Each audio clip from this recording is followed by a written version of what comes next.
anamsın, sən ən yaxşı dünyada anamsan. Səndən dünyada bir ədəddir anam.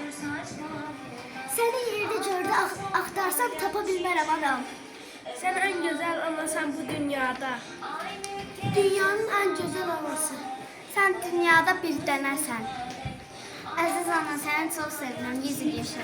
Mən səni harada axtarsam da səndən elə yoxdur. Onu görsən mənə ən yaxşı anamsan.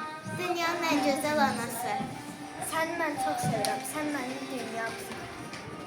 Sən bizi böyüdən anasın. Ürəyin dünyanın ən gözəl anası. Sən mənim bir tanəmsən. Mən səni çox sevirəm anam. Mənim ən sevdiyim anam, sevilənəm. Mən sənsin fəxr edirəm və səni çox sevirəm. Sən mənim bir dənəmsən, gözəl anamsan. Yaxşı ki mənim anam olmuşsan. Sən mənim günəşimsən, ayımsan, canım ayım. Sən mənim parlaq ayım və dünyamsan. Gözəl şirin anam. Sən dünyada ən gözəl anasan.